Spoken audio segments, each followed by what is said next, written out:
Okay, I am Dr. Gobi, Registrar in General Surgery, third year, reading MD in PGIM Colombo.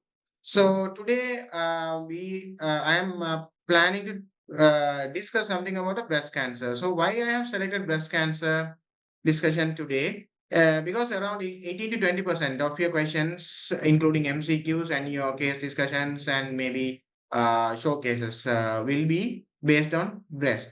So you need to have a thorough knowledge on breast, especially breast cancer. So whatever the lump in the breast, when it comes to your exam, your prior DD would be the breast cancer. You all know that.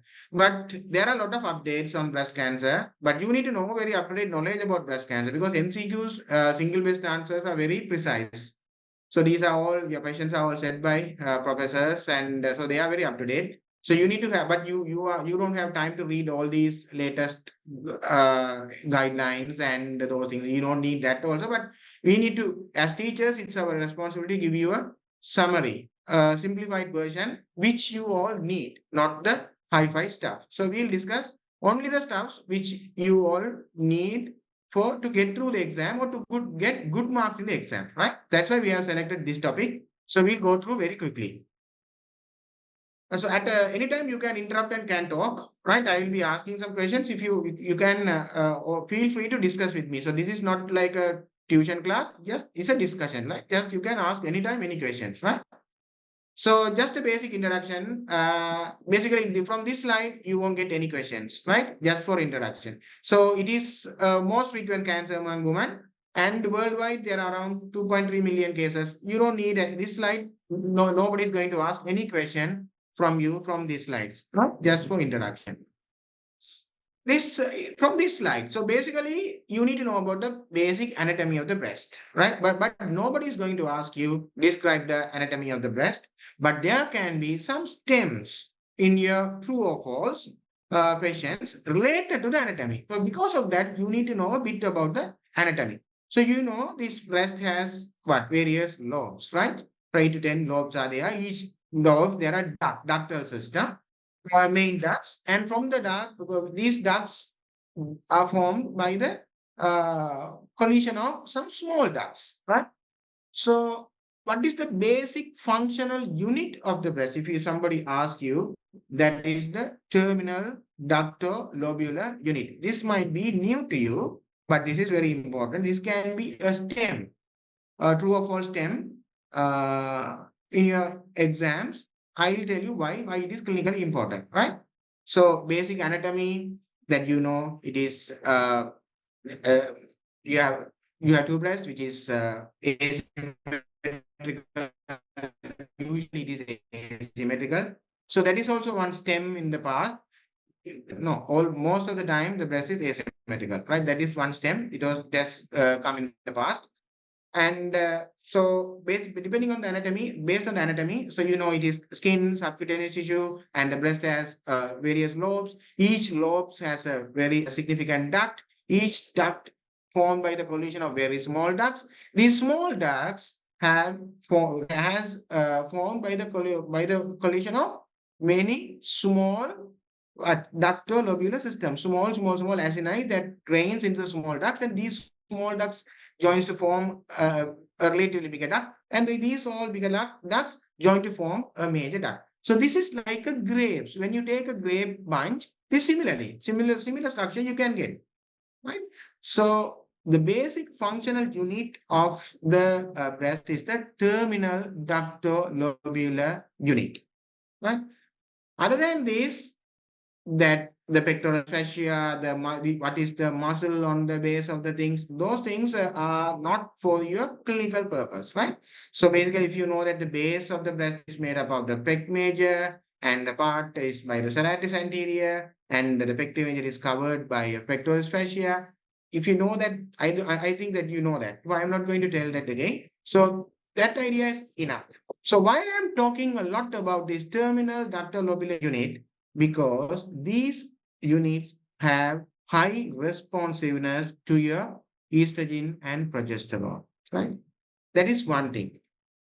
The second clinical importance is, you know, the breast can be divided into four quadrants, right? Upper quadrant, upper, outer, upper, inner, lower inner quadrant, and lower outer quadrant.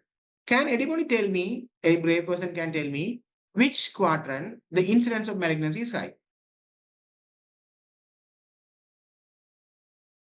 Just unmute and talk.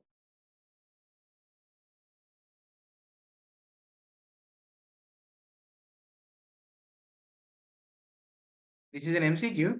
This can comes in true or false. That's a STEM.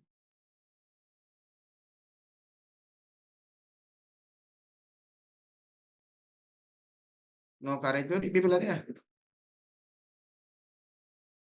Okay, so it is the upper outer quadrant. So why this is common? Why the malignancy is common in the upper outer quadrant? Because the upper outer quadrant has more number of these terminal ductal-lobular unit. So do you think this is significant or not? Yes.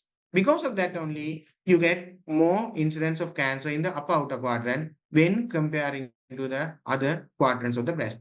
To say that only, I have put this image and I have discussed anatomy. So other than that, you don't need much about, not much to bother about the anatomy. Right? So that is a MCQ point.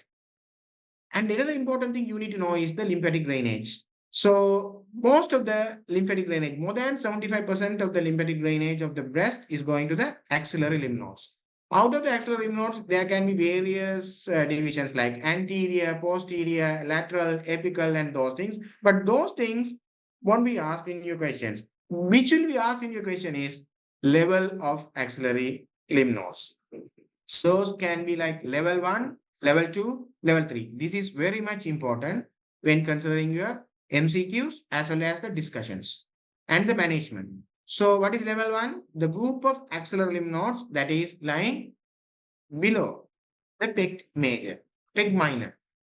Group level 2, the group of axillary lymph nodes that are lying beneath or behind the pec minor muscles. And level 3, that is above. So this classification you need to know. Level 1, level 2, level 3. And I'm going to discuss about these things in detail in the coming slides. So basically, if you know this, that is enough. But so around 75% is draining to the axillary lymph nodes, where the rest is going. The rest can be go to intramammary lymph nodes and intercostal lymph nodes, supraclavicular lymph nodes, interpectoral lymph nodes, those things are also there, but the clinical significance is the axillary lymph nodes. So when you are going to do an examination of the breast, definitely you have to examine the axilla also, right? So that's a message from this slide. So I'm discussing the relative importance to your exam only. Not I'm talking about all the things I'm not going to discuss here because this is a revision class and this class is to make you ready for your exam. So basically, when we discuss about the lymphatic drainage, other than the thing that I have discussed before, you need to know about the sentinel lymph node. Sentinel lymph node. So when we are talking about the sentinel lymph node, you need to know what is the sentinel lymph node, and you need to know about the concept of the sentinel lymph node and how it is going to affect your management. So sentinel means it's a guard. So what's a guard? So guard. Say suppose in your uh, gate, there's a guard, security guard, right? So axillary lymph nodes located at the gateway of the axilla. So there axilla, a lot of lymph nodes are there, no? So at the gate of the axilla, so from the breast, lymphatics, they drain through the lymphatic channels and they enter through the gate to the axilla and enter the axilla, right? So why I am worrying about the gate and the gate to the axilla means, so say suppose a breast cancer, you have diagnosed a breast cancer, but you don't know the axillary status. If you want to know about the axillary status without sampling all the axillary lymph nodes, is there any way? Yes. You can ask the guard, right? You can check the gateway. You can check the gate whether any people have passed this gate or not. Then you will get an idea. If yes, then you will get an idea there are people in the axilla who are mets, right? So I'll explain. Say suppose, right? So this is the guard.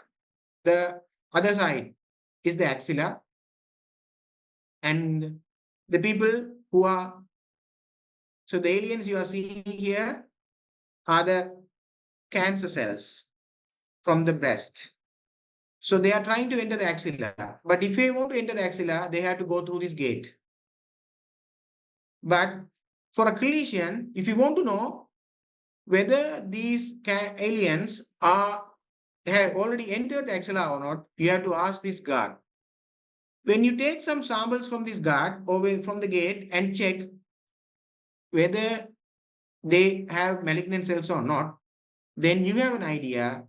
Most likely, these aliens has already invaded the axilla. You got the point? So rather than doing what's the concept behind this, rather than doing an axillary clearance for a suspected patient with breast cancer who doesn't have a clinically palpable axillary lymph nodes, you can take some sentinel nodes to biopsy whether they are positive or not.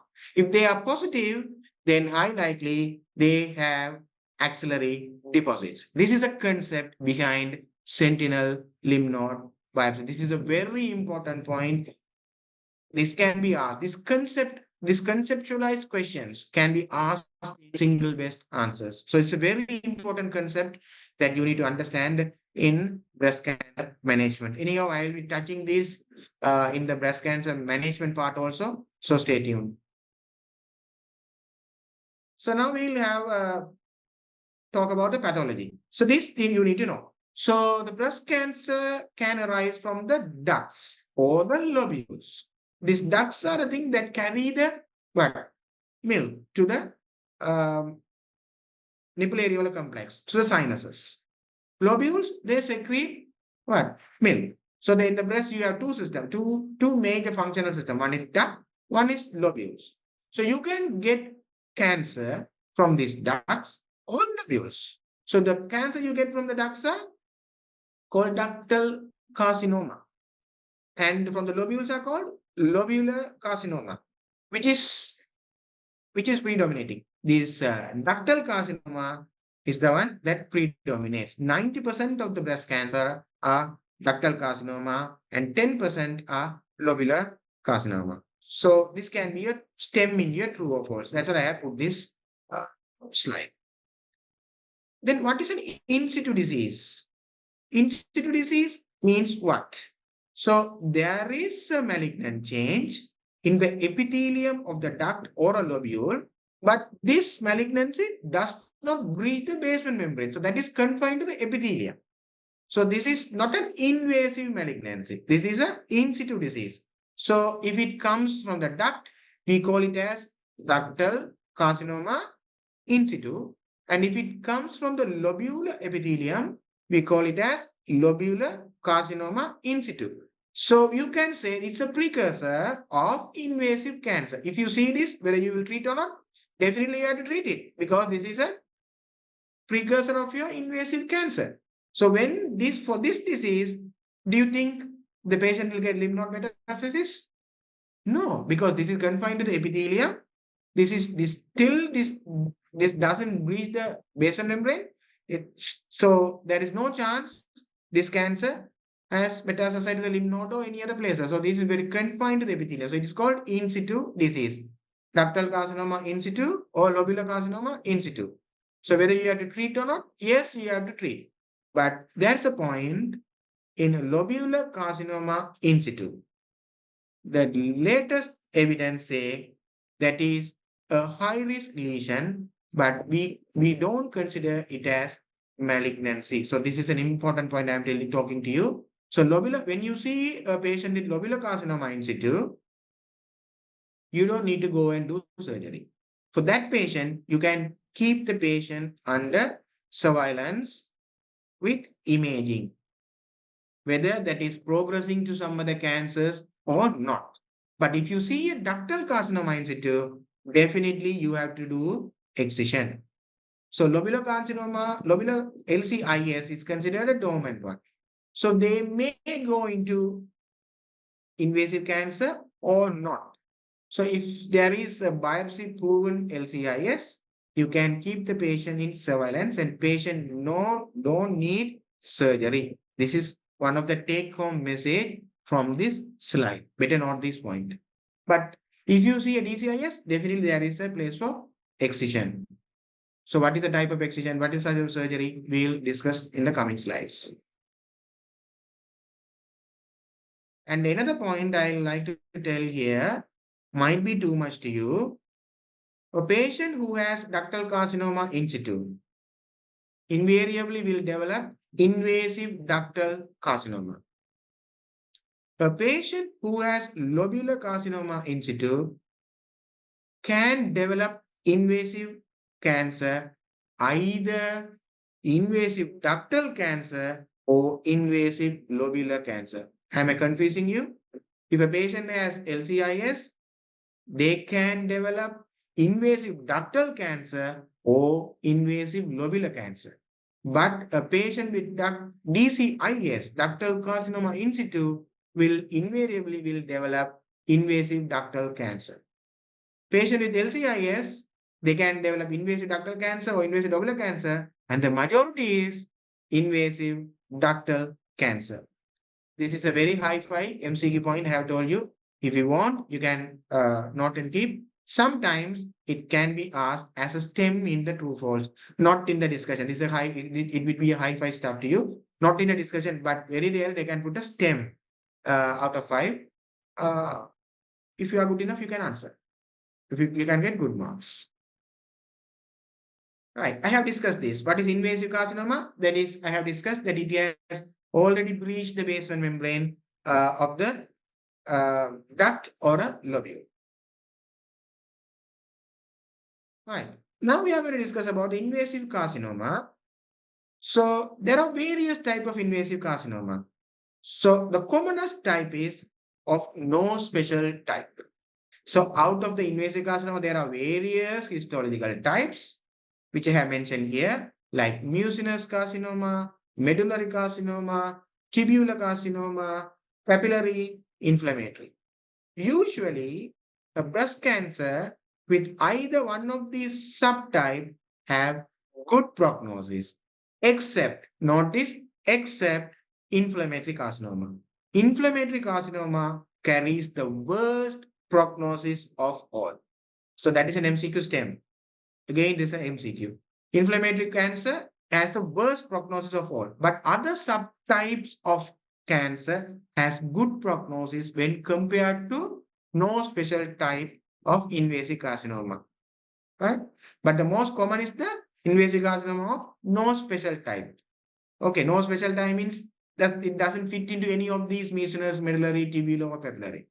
If it fits into any of these, that gets a good prognosis, except inflammatory carcinoma. Inflammatory carcinoma, it carries the worst prognosis. So these are a bit of MCQ points. Just keep it in mind.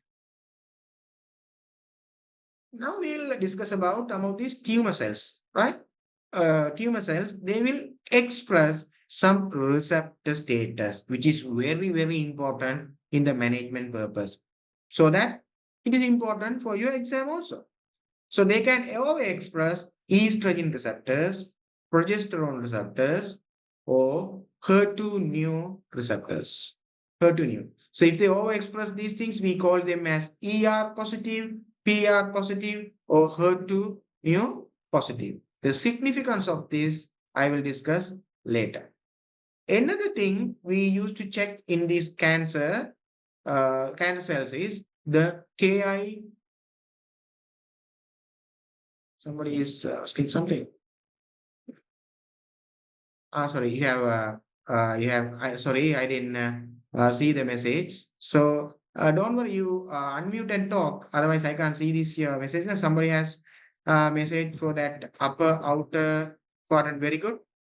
That's a correct answer. And one has mentioned as it has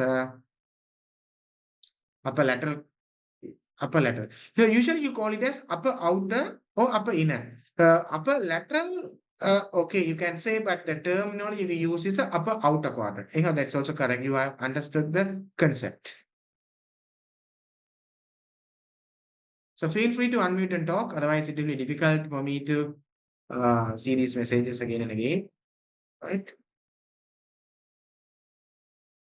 So Ki67. So I was talking about these hormonal receptors and the Ki67. So these four things are very, very important prognostic markers when you talk about breast cancers. So AR positive, PR positive, HER2, and Ki67. So the importance of this I will be discussing in the later slides. So don't worry. Now catch only the important MCQ points, right? Okay. So now we'll talk about the spread of the cancer. So these I am just touching on the theory, which is important for your MCQs. The the way how you have to approach a cancer, I will be discussing separately now, right? So don't worry. So spread of the cancer. Why do you need to worry about the spread of the cancer? In order to catch these in your examination findings mainly, right? So first we will talk about the local spread. So local spread, it can involve the especially the skin. And when it involves the skin, what are the things you are going to look at in the skin that you need to know? I am going to list all those things here. So especially this will be important for your examination purpose, right? So in the skin, what are the things? So it can lead to ulcers, right? So before ulcers, we will start this slowly. So when a cancer in the breast, it get it can get enlarged, it can get involved your lymphatics, local lymphatics, and it can get fibrosed. And it can got infiltrated in your Cooper's ligament. You know what's a Cooper's ligament now? Yes, Cooper's ligament. So when these things happen, your Cooper's ligament, which attaches your skin to your breast capsule or the base of the breast, get contracts. Then that is one thing. Then when it get contracts, what you can see, there will be some pits in the breast. You call them as dimpling, dimples. When these dimples get bigger due to severe fibrosis, it gets like a big pit. Then you call it as a puckering. So dimpling and puckering. When this malignant cell has infiltrated your local lymphatics of the breast, then the breast lymphatic drainage get affected. Then there will be edema in the breast. Then edema is again a feature. You have to check. When edema comes, what happens? Breast get swells. But your Cooper's ligament, they pull the skin towards the base of the breast. So you get some small pits in your breast, which looks like a orange skin appearance that you call as purity orange. So these are the basic early skin lesions you get in early locally invasive uh, breast cancer to the skin. So what you call edema, purity orange, dimpling, puckering. Don't worry, I'll show you all the images, right? Then what happens? You can get ulcers. When the tumor get directly involved to the skin, you get skin ulcerations. Right. So the image what you are seeing here is what? It's a dimpling. You can of course say it's as a puckering also, but it's a dimpling. When it is becomes a large, you call it as a puckering or tethering. When this tumor involves your nipple areolar complex or the major ducts, then what happens? Your nipple get retracted. So nipple retraction is again another feature you have to look for. So again, edema, purity orange, nimbling, puckering, tethering, nipple retraction, skin ulceration, and the last is satellite nodules. What is satellite nodules? So you have a lesion in the breast, obviously that is involved in the skin, but with spacing, with distance, you are having some other skin nodules or lesions in the breast. Sometimes it's extend to the chest also. But there are bridge of normal breast skin in between these lesions, which you call as satellite nodules. Okay, satellite nodules. So we'll see these images. Okay, so images. Okay, images. See, so it is basically it's a dimpling, puckering, tethering, nipple retraction, ulceration, and satellite nodules, right? So these are the basic skin changes. So beyond the skin, so where it can involve, it can spread to pec major and your anterior chest wall. Anterior chest wall mean what? Your rib cage with your intercostal muscles. So this both side towards the skin or towards the anterior chest wall is considered as local spread. The next, where the malignant cancer metastasize the lymphatic method, which I have discussed to you. The mainly it get metastasized to the axillary lymph nodes, and it can also go to the internal memory nodes or contralateral axillary lymph nodes or supraclavicular lymph nodes. So these area of lymph nodes you have to check when you are doing a breast examination in patient with breast cancer. So mainly more than 75% of the patient get axillary lymph node metastasis. So the MCQ wise, anyhow, I have discussed those things. So these are basically the clinical things. When you do an examination, you need to find all these things like skin. What are the skins? When there is a lesion in the skin, then you should not miss it. You have to thoroughly do the breast examination. You have to find out all these lesions which I have told you, and the axillary examination is a must to see the axillary node metastasis. Right. Now we come to the hematogenous spread. So hematogenous spread is mainly to the it can be to the bone, it can be to the lungs, or it can be to the liver, or it can be to the brain. So patients commonly they get bone mets, lung mets, and liver mets. So bone mets, there are some preponderance. So especially it affects first the lumbar vertebrae, then the neck of the femur, then the thoracic vertebrae, then the ribs, then the skull. In this order, they get bone metastasis. So again, it is an MCQ point, right? They can ask in the true. It won't be asked in SBA. It can be asked in a true or false as a STEM. So lumbar vertebrae are the commonest site where a breast cancer can metastasize. Yes, of course, that is true. So, and again, another MCQ point they can ask is whether it is an osteolytic lesion or an osteosclerotic lesion. In breast cancer, both are possible. Osteolytic lesion and osteosclerotic lesion, both are possible. But most common is osteolytic lesion. Again, this is again an MCQ. No, have a note of it. Okay.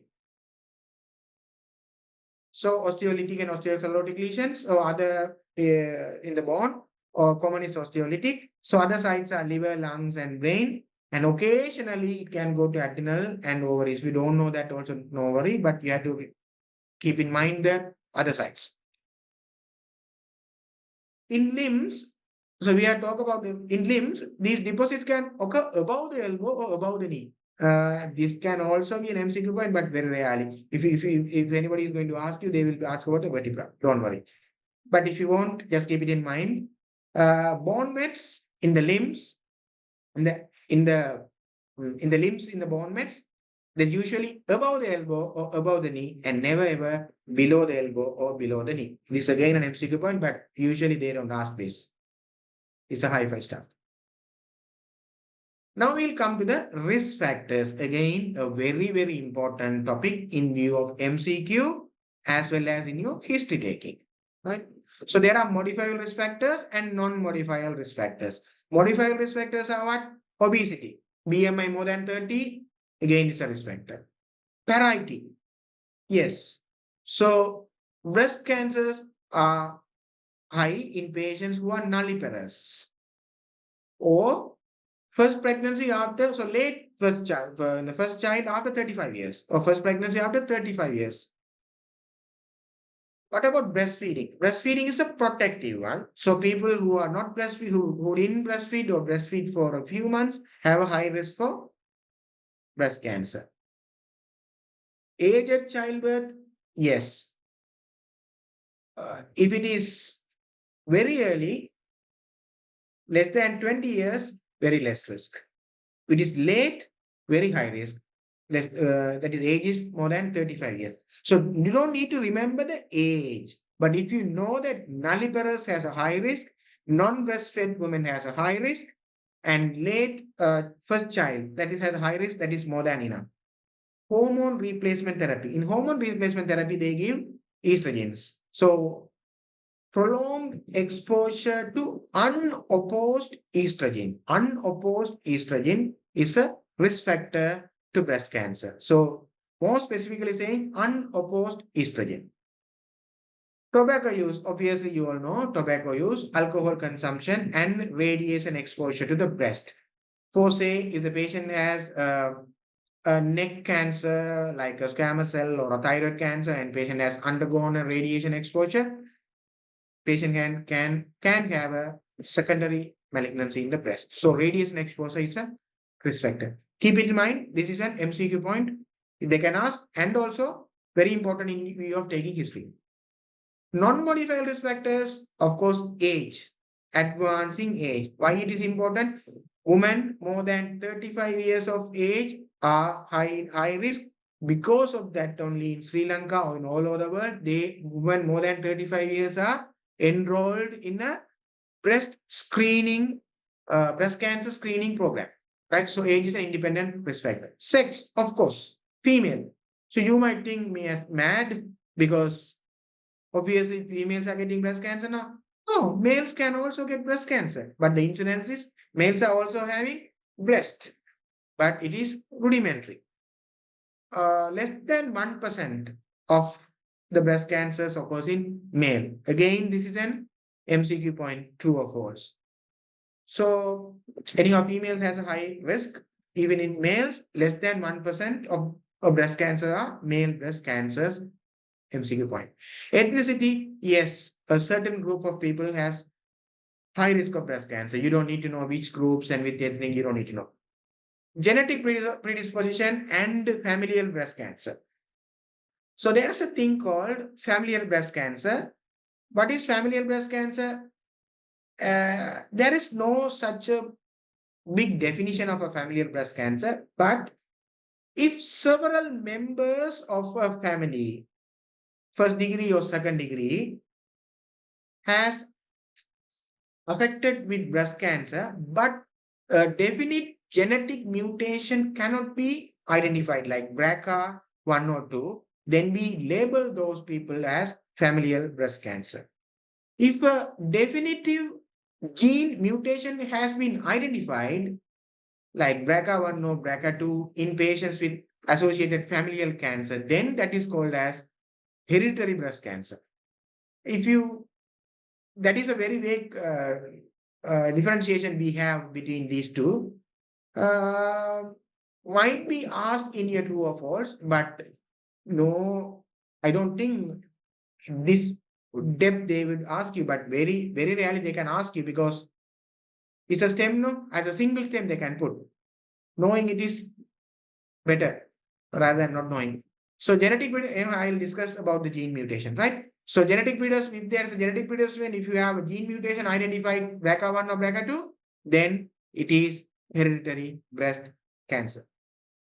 Other non-modifiable risk factor is early menarche. Attaining menarche very early is before 12 years is also a risk factor because lifelong they are going to get exposed to a estrogen, like for long-term estrogen. Because of that, it is a risk factor. Late menopause, again, similar reason, long years of exposure to estrogen. High risk breast lesions. There are some high risk breast lesions like complex fibroadenoma, papillomatosis, like those lesions are, and again, as I told you, lobulocarcinoma in situ, LCIS, papillomatosis, not a simple fibroadenoma, but complex fibroadenoma is again a risk factor. Though these lesions are considered high risk breast lesions. So those are non-modifiable risk factors for breast cancer. Again, this slide is very important in view of your exam of for MCQ as well as history. So this is what I have told you. Hereditary breast cancer runs in families. which has an identifiable genetic mutation like BRCA1, BRCA2. This BRCA1, BRCA2, you have to definitely know. This BRCA1, if the patient has a definite mutation of BRCA1, roughly around 80% of the lifetime risk of developing breast cancer. And they have also other associated cancers. So around 40% of them will develop ovarian cancer. This is an MCQ point. You can be asking true or false.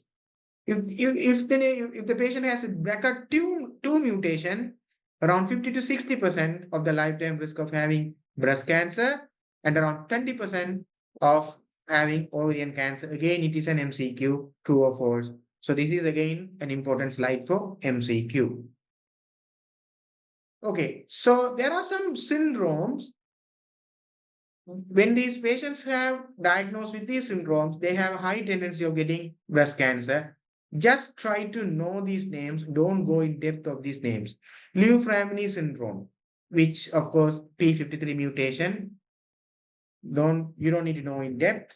Cowden syndrome, Peutz-Jeghers syndrome, hereditary gastric cancer syndrome. So when these mutations, when these genetic predisposition and syndromic patients are identified, they should be kept in surveillance for breast cancer because they have a high chance of getting breast cancer.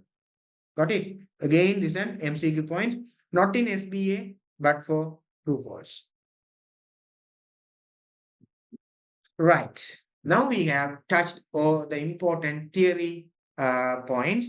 Now it's time for us to discuss more clinical aspect. I think we have spent around 40 minutes discussing about the theory. Now it is a good time for us to discuss about the clinical aspect. So how to assess a patient with breast lesion? This is a very, very, very important thing you need to know. When anybody asks you how you are going to assess a breast lesion, whether it can be benign or malignant as a breast lump, the first word that comes from your mouth is triple assessment.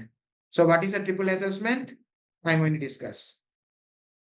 So, any patient with a breast lump or nipple discharge, any symptom associated with breast, say, I am going to do a triple assessment to exclude malignancy. That should be your first word when anybody asks you in your exam.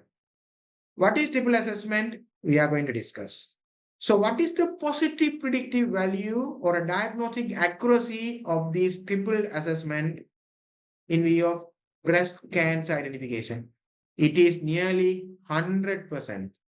Say, suppose it is 99.99%, you can say it is 100% accurate in diagnosing breast cancer. Okay. So, what is a triple assessment? It is a constituent of all these three: clinical, imaging, and pathology. So, clinical means history and examination, which we are going to see, and a bit of the theory we have seen before. Imaging with ultrasonography and mammography, I am going to discuss the pros and cons of both. Pathology, core biopsy. So, these three branches and the next five sub branches you need to know. So, clinical with history and examination, imaging with ultrasonography of the breast and axilla, and mammography of the bilateral breast, and pathology with ultrasound guided core biopsy constitutes the triple assessment. So, this is the backbone of the assessment of breast cancer. So, history. What you are going to take in a history? So patient coming with lump, obviously you need to ask about the lump. What is the site of the lump? If it is an upper outer quadrant, high likely to be malignant. If it is a painless lump, yes, high likely to be malignant. If it is a painful lump, it is unlikely malignant. It can be malignant, it's unlikely. It's something related to duct ectasia, or it can be an abscess or something else. If it is mobile, you can't exclude, but mobile lumps are most likely to be benign, but immobile lumps are most likely to be malignant. But malignant lumps can be mobile also, but immobile lumps are most likely to be malignant. Duration. So malignancy can't be there for years and years. So the malignancy comes in months or weeks. Like, so patient used to present you with the history of the lump for like within a month or a 2 month or weeks. And the progression, where the lump is increasing in size, whether from when she first notices any other lumps. So there can be multiple lumps in the breast or axillary lumps. So these things you have to ask in a history. And also in the history, you have to ask about the nipple discharge, which is again a very, very important in view of your exam. So I have given an illustrated diagram. So if you want, you can take a screenshot or whatever. See this donut of nipple discharge before you go to the exam. The day before the exam, see this donut. So nipple discharge is again a big entity. We can talk it for an hour, but I'll give you a summary. In the history, you have discussed about the lump. Now you're asking about the nipple discharge. A patient can come with a nipple discharge without having a lump also. Then you have to take a detailed history about the nipple discharge. The nipple discharge can be serous or sanguineous or spontaneous or single duct or multi-duct or bloody stain. So so there are certain aspects. You have to ask whether it is a single duct or multi-duct. If it is a single duct, it is high likely towards malignancy. But high likely, it can be benign or malignant. Multi-duct also can be benign or malignant, but I am talking about the high likely. So the sinister symptoms. If it is a single duct, it's a discharge, high likely towards an underlying malignancy. Then we'll come spontaneous discharge or the discharge with squeezing. If it is spontaneous discharge, again, it is high likely, it's a red flag sign towards an underlying malignancy. Again, serous or bloody discharge or sanguineous discharge and multicolored discharge. Multicolored discharge like black, green, muddy, purulent, those things favors towards a benign pathology like ductectasia or ductal papilloma or ductal hyperplasia. And bloody discharge, serous or sometimes sanguineous, is more likely towards an underlying malignancy. Right. So when a patient comes with the nipple discharge, these three questions you have to ask. It's a single duct or multi-duct. It is spontaneous or non-spontaneous. Again, the color of the discharge. These are three important things. So if it is a single duct, spontaneous, bloody, serous, or serous sanguineous, this is this complex is sinister, it is a red flag signs towards malignancy. Got it? Again, this is a very important thing towards the exam. See this a donut of I call this as a non donut of nipple, right? See this before your exam or the day before the morning when you go for your exam, especially for short case or long case. Then what you have to ask if there is any skin ulceration, and you have to ask about the risk factors that we have discussed in detail before. Family history, definitely you have to ask. It is again a very strong risk factor. And again, metastatic symptoms like bursting bone pain, loss of appetite, loss of weight. Why you ask this? To see whether the patient has liver metastasis. If a patient has liver metastasis, they will have loss of appetite and loss of weight. And pleural type of chest pain if the patient has lung metastasis. So that's all you have to concentrate on history taking in a patient who suspect breast cancer. Then we come to the examination. In the examination, inspection, what you are going to see. What is this? Obviously, the patient is having edema and erythema. Okay, just now answer. I'll ask you, uh, will you suspect a malignancy in this patient? What are the things that is more towards think that is more prone towards malignancy when you look at this breast? Just unmute and tell me. Don't worry, just discuss. I'm not going to ask your name or anything. Just unmute and tell me.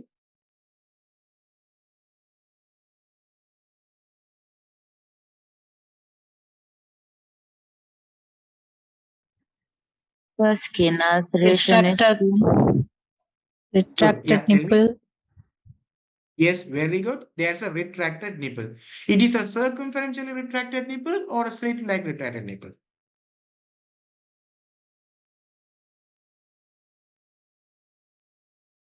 Obviously, it is circumferential, no? See, around the nipple, all the circle area has gone in. If it is a slit-like nipple, it's like a fish mouth. Only it's like a slit. So the circumferential retraction means it's more towards malignancy. Slit-like retraction means it's more towards benign pathology. That is again an important thing you have to look at when you look about the when you do an inspection in malignancy. What else? Nipple retraction. What else? Somebody had thought about ulcer. The skin change. What are the skin changes you are seeing here? I'm going to tell you some important exam points here. That's what I'm asking you. Yeah, you have seen the skin changes. What are the skin changes?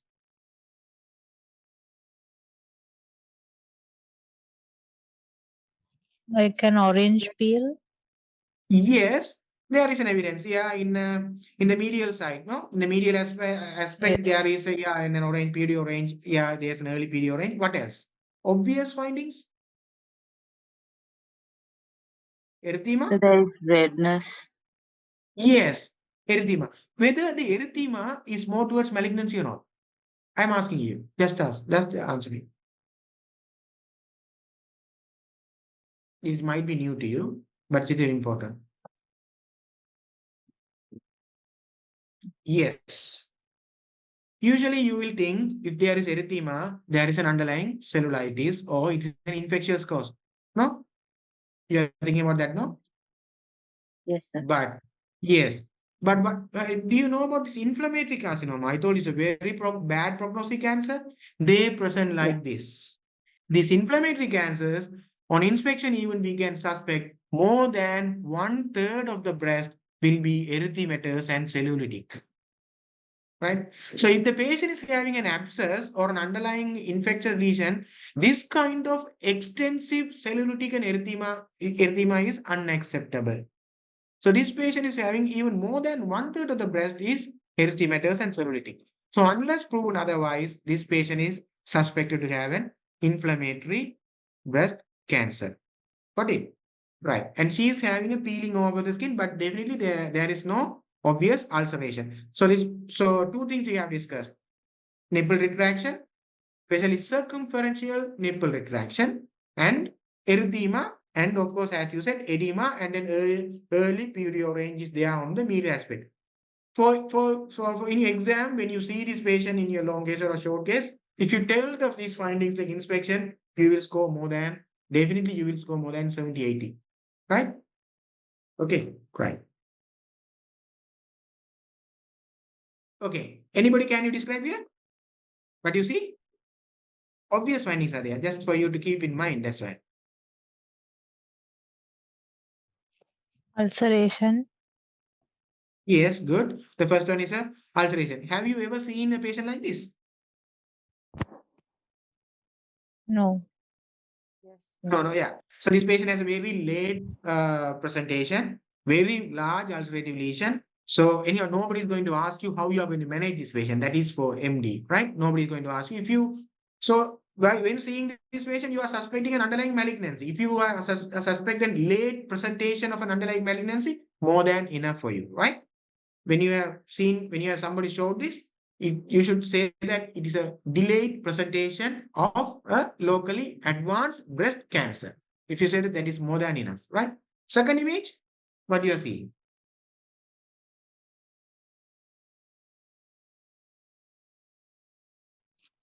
Peel orange. Skin change. Yes, period range. And what else? Another thing, important thing. So there is nipple changes as well. What are the nipple changes? Sort of like a retraction. Yes, it's a nipple retraction. That's gone. It's a circumferential nipple retraction, right? And always, today also I have noted today there was an exam. No, you know that ERPM exam surgery.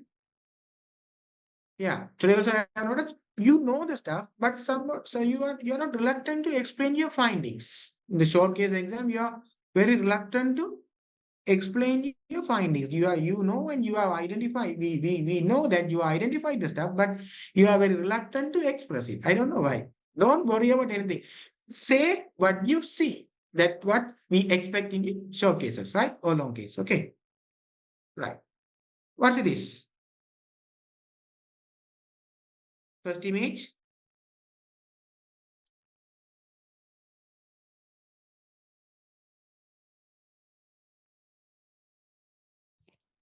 Again, retracted nipple can be seen in the first image. Very good. And Other there than is that, ulceration. yes, very good. Alteration, yes. Body orange appearance as well on the lateral aspect. Good. Perio range and a bit of edema, no? Yeah. Yes. Uh, and what about have you noted the lesions? Those are called satellite lesions, right?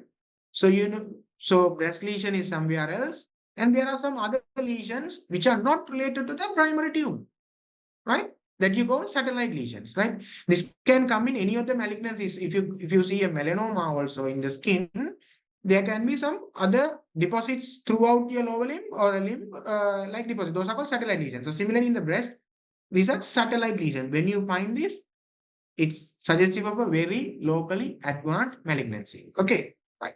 Second thing,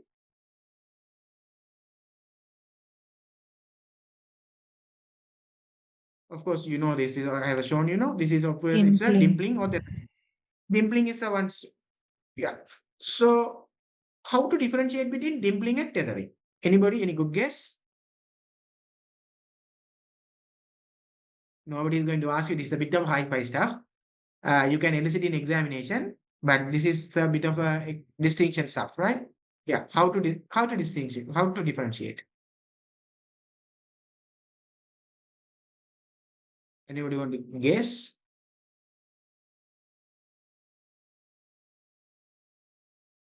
I told you dimpling is tethering is a larger one. It's an advanced version of dimpling, right? Or puckering, right? Tethering and puckering are advanced version of dimpling. So when you how do you do inspection in a breast? You ask a patient to sit and with both arms on either side, no, rested side. So when you see such a lesion, when in an arms adducted position in the normal resting arms, if you see a lesion, that is more likely to be a tethering or puckering, right? But when you elicit this, when you ask the patient to elevate the leg, elevate the arms up, and when you and that time during that time only when you are eliciting this, then there is a it's not that of a severe version, right? Then you call it as a dimpling. Of course, it doesn't matter, but you okay, that just that's an examination. When you see these things, you have to use the proper terms because of that only I'm telling you. But if you don't do these terms also, no worry. If you say dimpling or tethering or puckering, don't worry. But this is the reason or the science behind this, right? And otherwise, we can call everything as dimpling or tethering, no? Yes. In a simple inspection, if you find it that means it's a big one, that is a tethering or puckering.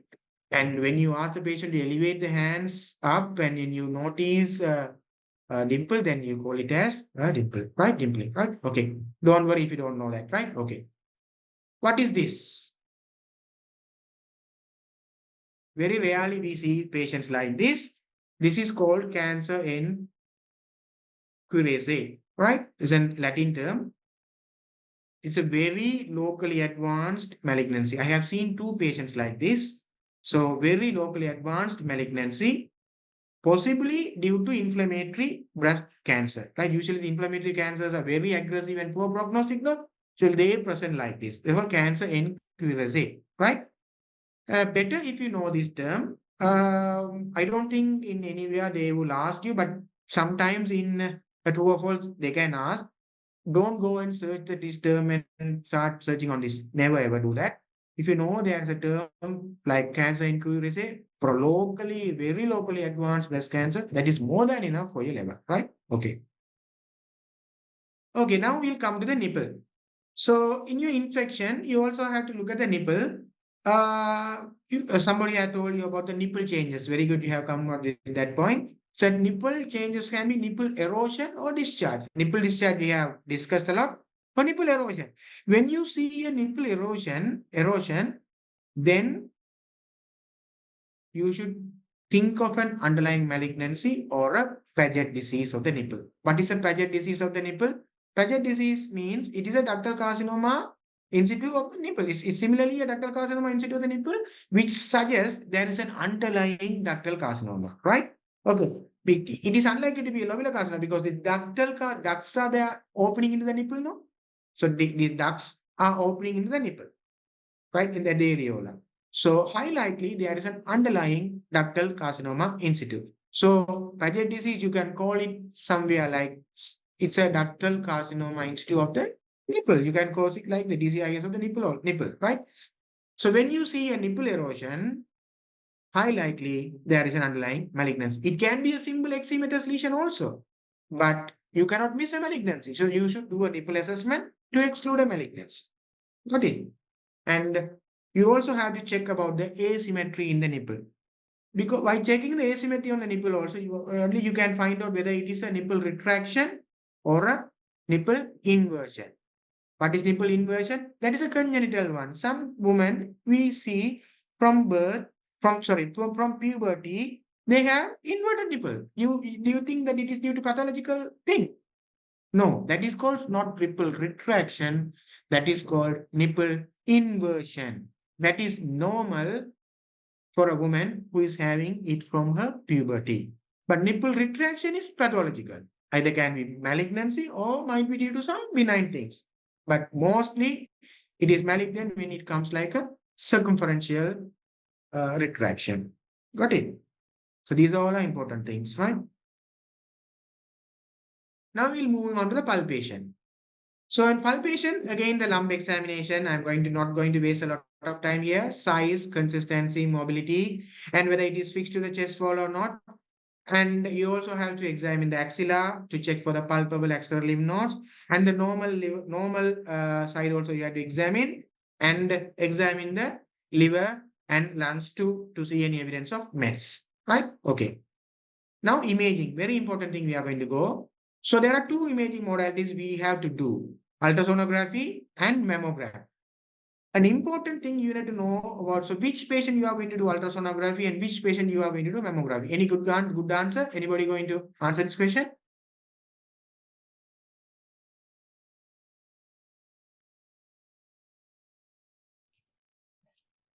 Mammogram is done for patients more than 45 to 50 years for older women. Ultrasound is Okay. done for young women. Why is that? This, um, You are correct. I want to know because why. because the breast tissues will mature. It cannot be found in it cannot be ultrasound cannot be used in that case. So mammogram will be used. No, the first answer is correct, but the reason is wrong. So why is so ultrasound and mammogram what is the imaging principle we use for mammogram? It's an X-ray, right? Mammogram is more or less like an X-ray. Ultrasound you use the sonogram, right? Ultrasonic waves, right? In glandular tissue or in women with dense breast tissue, very difficult for an X-ray to differentiate. So in X-ray, you see what opacity, no opacification. In X-ray, when you see white lesions are more opacified, and black lesions are like AR or what or something. No, like for X-ray or what mammogram, very difficult to differentiate the glandular tissue from the malignant lesion. Okay. So in which patients who have glandular tissue? Young patients, their glandular tissue is more when compared to the rest of the breast, right? So in a young male, young woman with dense breast tissue, mammogram is less sensitive. for those patients, as a first line, we do ultrasonography. But will you do ultrasonography only, or will you do both ultrasound and mammogram? So there was an answer. Another Jay Ruben has answered young for ultrasound. Yes, that's the answer. But I want to know the that's good. But I know the reason. So will you do ultrasound only, or will you do ultrasound plus mammogram in dense breast tissue?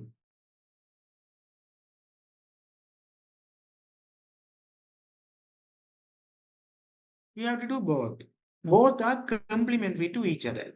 Though mammogram is less sensitive in dense breast tissue or glandular breast tissue, we do ultrasound initially. In an ultrasound, we can pick up the lesions, the suspicious lesion. Then we do a mammogram. Then we see that suspicious lesion site, which was notified in the ultrasonogram, and we check in a mammogram whether it carries any features of malignancy or not. Right? Okay, you got it? You got the point? If you want, I can explain again because it is a very important concept. You got it or not?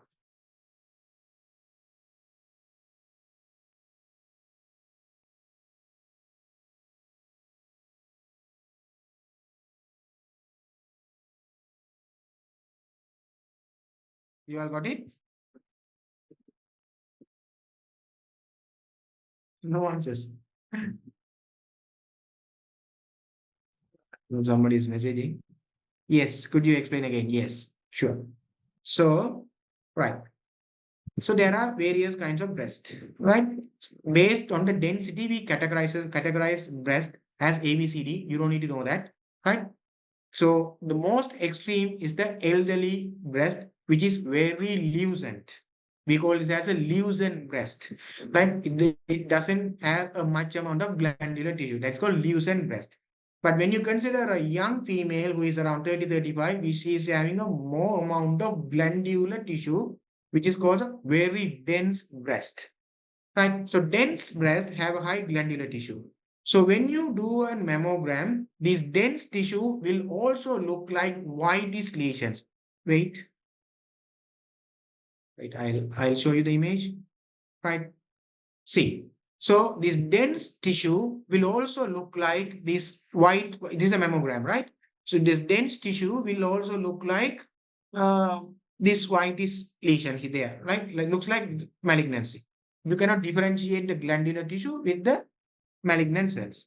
But ultrasonography is not like it uses the sonographic principles. It uses the ultrasound waves. So that can differentiate glandular tissue with other lumps.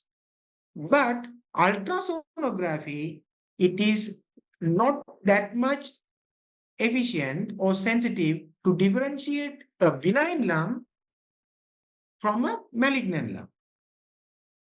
So certain architectural changes we need to differentiate benign and malignant, we need a mammogram. You got it? So that only in a younger dense breast, we do ultrasonography to localize or to find whether there is a lump or not, to localize the lesion. Then we do a mammogram. In the mammogram, we know the site where the lump is now. We go and look at there and we see whether there are certain features of certain features in mammogram suggestive of malignancy. I'll tell you what are those features. Got it? But in elderly, you can straight away go for mammogram. It's a loosened breast. It's an X-ray. It will show you like opacify. See, this is breast. This breast is from a loosened breast. You can't see any glandular tissue here. Definitely, only single thing that is why you can look white is the lesion here, right? So in a loosened breast, you can go straight away for mammogram. Got it? But for elderly, those women, those people also, we might do an ultrasound. Why? To get a biopsy. To ultrasound guided biopsy. For that only, for that purpose, we might need to do an ultrasound. Got it? Got it or not? It's an important concept. Most of the people still confuse on this, but very important concept. They can be asked anywhere in the exam. Yes, there's a message. Yes, got it. Thank you. Yes. Right. So ultrasonography will be the first line of investigation in younger people with dense breast tissue. Mammogram very, very difficult to interpret in the dense breast tissue. Got it?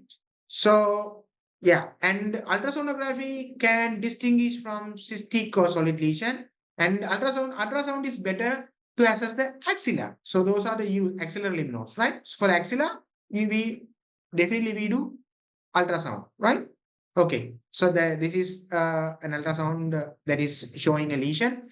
There's a head. You don't need to know about the description. Okay, I'll skip that. Mammography. So mammography is done in two planes that you need to know. So that one is the mediolateral oblique and craniocaudal view. What is craniocaudal view? So is an X-ray. No, there will be two plates. One that will be compressed. The breast will be compressed in two views. One is up, one plate is up above the breast, one is lower down the breast. So it is a craniocaudal view. Again, the medial lateral, one plate is in the medial side, other plate is in the lateral.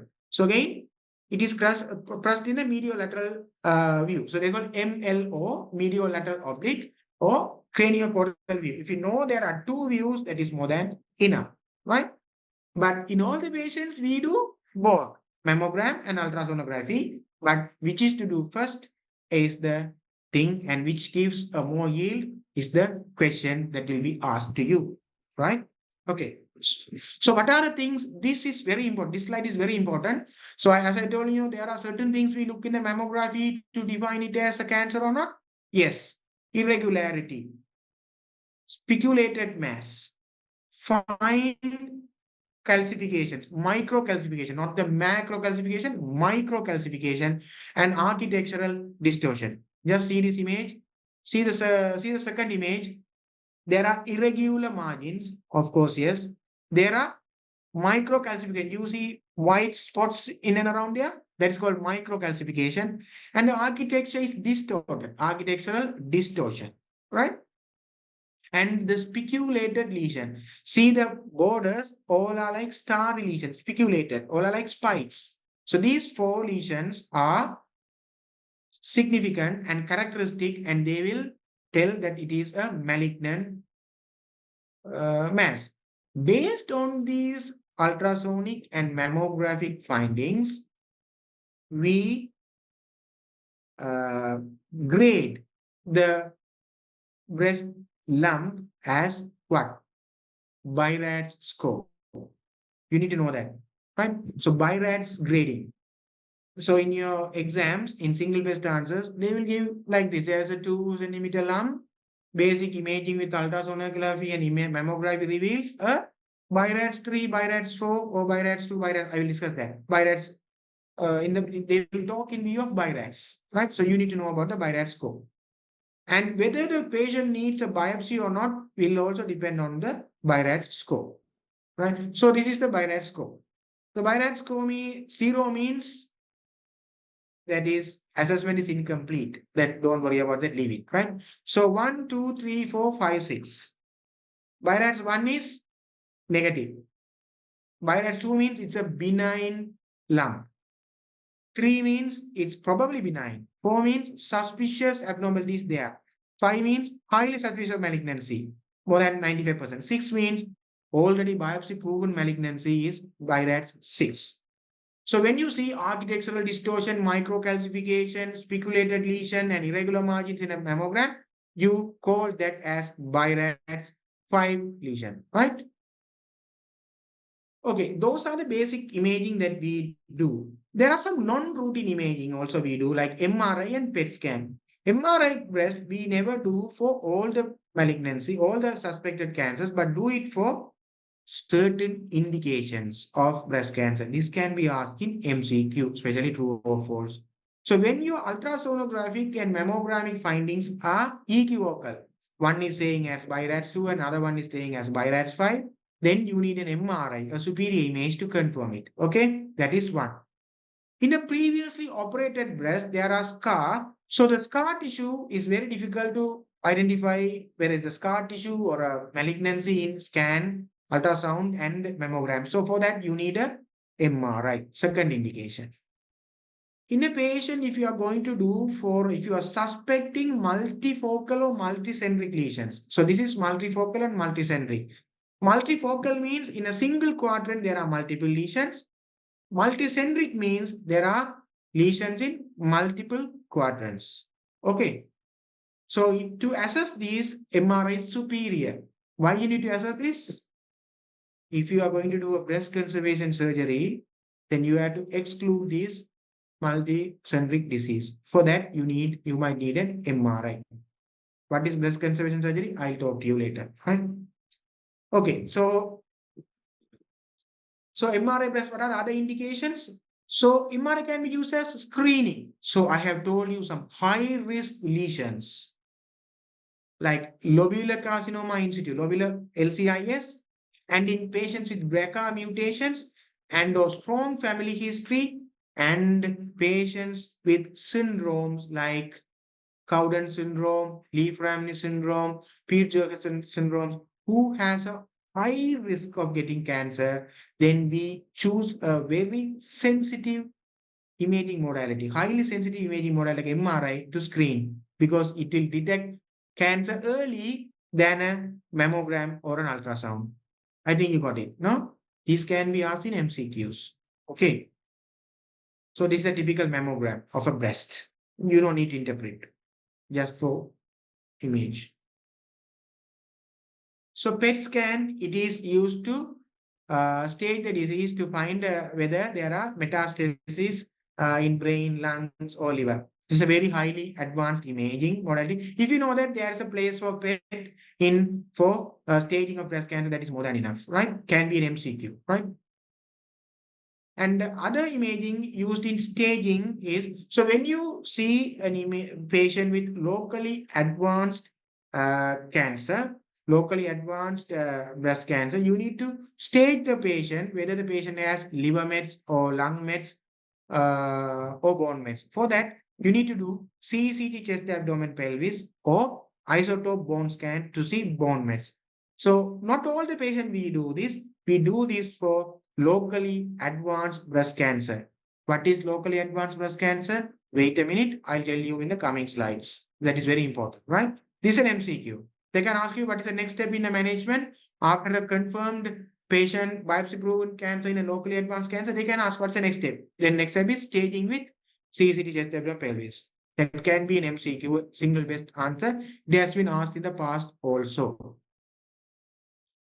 After the imaging, the third component of triple assessment is the core needle biopsy. So it is usually done ultrasound guided core needle biopsy using a wide core needle biopsy gun. There are two cut biopsy guns are there.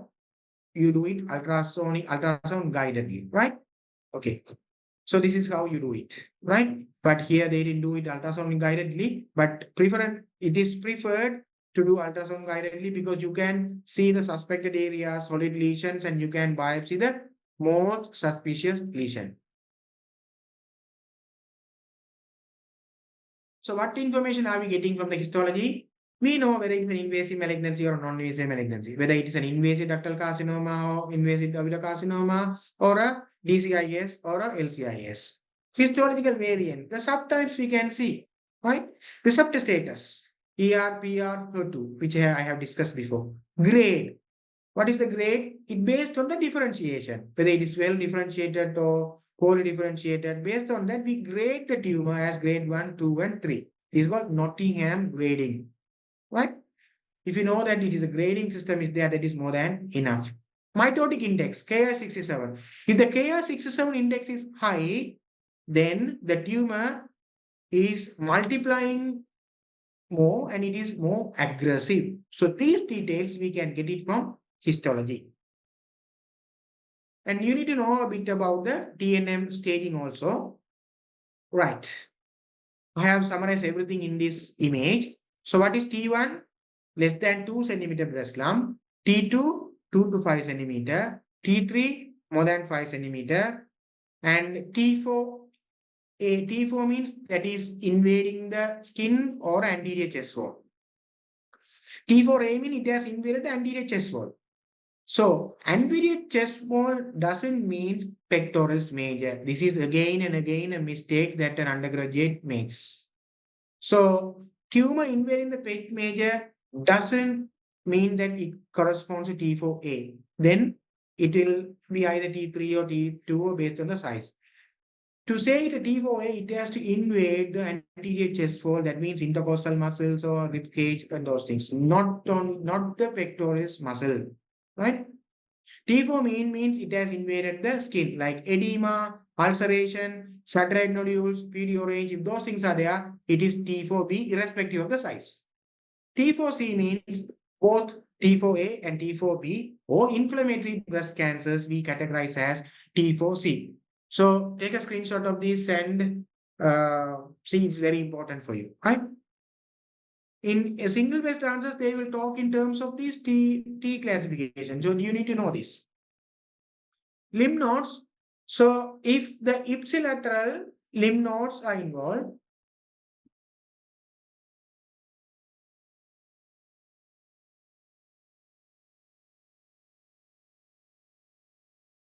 I think you have got the PPT also, no? Then fine. So the lymph nodes, if the ipsilateral axillary lymph nodes are involved, but they should be mobile. If they are fixed, they cannot come as N1. So ipsilateral mobile axillary lymph nodes are categorized as N1 lymph nodes.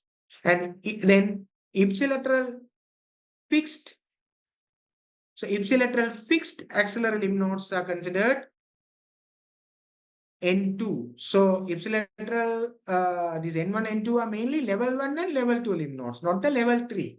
If it is goes to level 3, that we categorize it as something else. So mobile ipsilateral level 1 and level 2 are N1, and if it is fixed, N2. And again, if the supraclavicular lymph nodes are level 3 lymph nodes or infraclavicular lymph nodes, and other than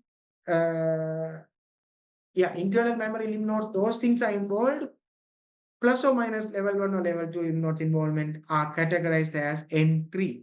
So basically, if supraclavicular lymph nodes are involved or infraclavicular lymph nodes are involved, you categorize this as N3. So this is how you stage TN. Of course, metastasis, of course, you know, no? If any metastasis like liver or lungs or brain, you categorize as M1. So based on these things, we categorize the disease as early breast cancer or locally advanced breast cancer or metastatic breast cancer.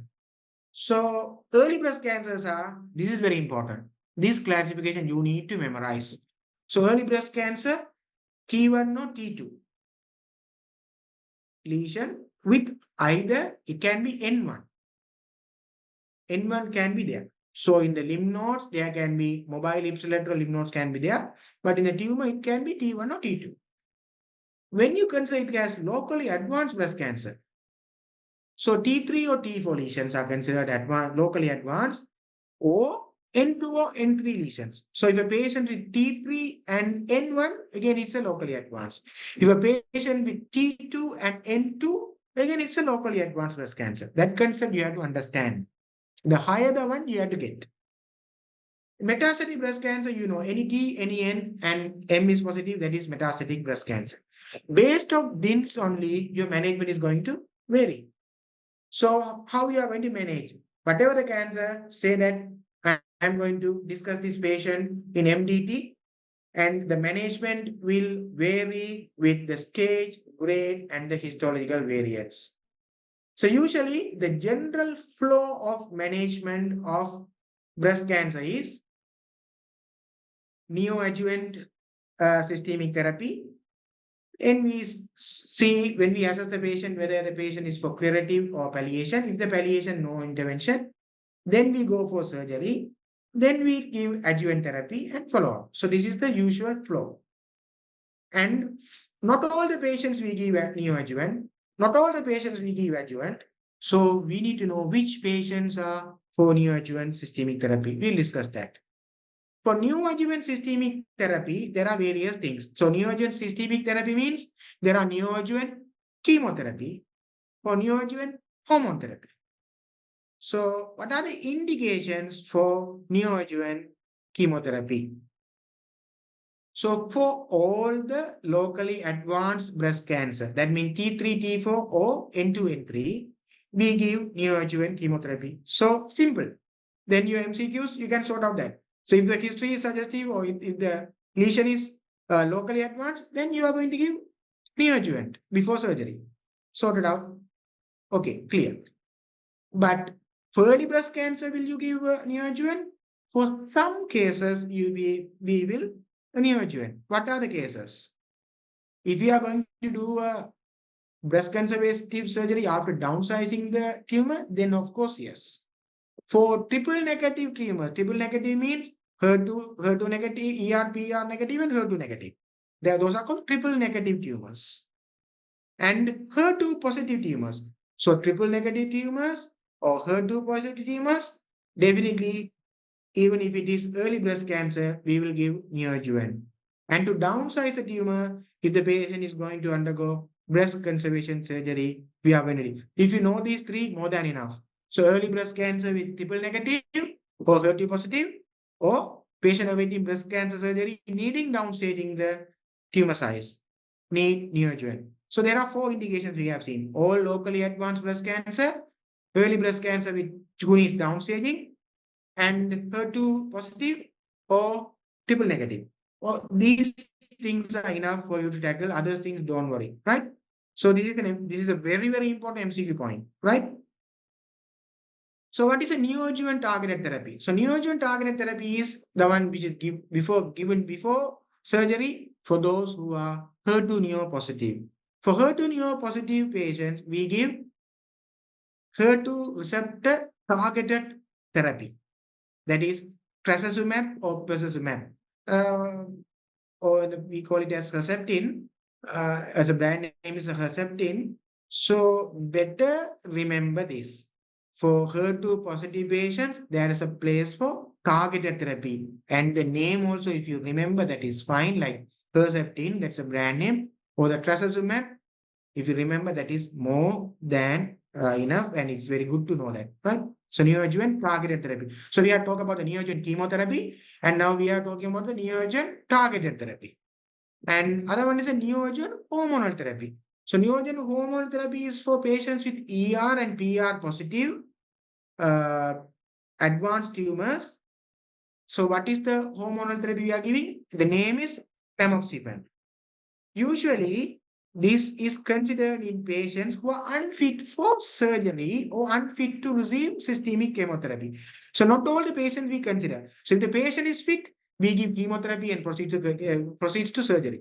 The patient is not fit, fragile, and not fit for chemotherapy because chemotherapy carries a lot of side effects, like more than 80 patients fragile. Then we consider neoadjuvant hormonal therapy. So this is a bit of a high five stuff for you. Usually, this much of this question they won't ask you. If you are finding difficulty, you can forget this slide even. But you need to know about the hormonal therapy in breast cancer for ER positive tumors that is done with tamoxifen. That is that is a must. That you need to know. Then we come to surgery. So surgery can be two types. One is two aspects. One is the surgery of the breast. Other one is the surgery of the axilla.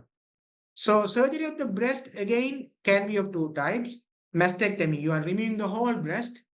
Other one is a breast conservation surgery that you're removing the part of the breast. So the commonly done surgeries out of the mastectomy is the modified radical mastectomy. That means you remove the skin, subcutaneous tissue, breast and the axillary tail and also the axilla, right? Simple mastectomy means you are not going to do anything with the axilla, but you remove the whole breast. So other thing that whole state mastectomy that we are not doing nowadays, you need to know about the modified radical mastectomy and the simple mastectomy. If you are doing the axillary clearance with removing all these stuff, that is called modified radical mastectomy. If you are not going to do not doing the axilla and you are taking only the breast, that is simple mastectomy. Breast conservation surgery, of course, there are wide local excision and quadranectomy, and there are oncoplastic procedures. We'll discuss a bit on that. You need to know about the wide local excision. That is a widely done surgery. If you are going to do a breast conservation, the preferred one is wide local excision. So mastectomy. So when you go for mastectomy, when there is a large tumor,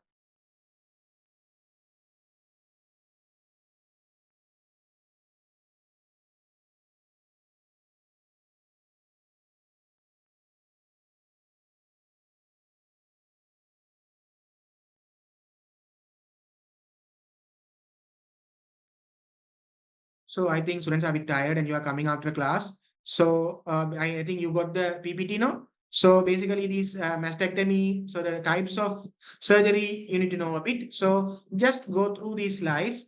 So mastectomy, what is modified radical mastectomy and what is simple mastectomy.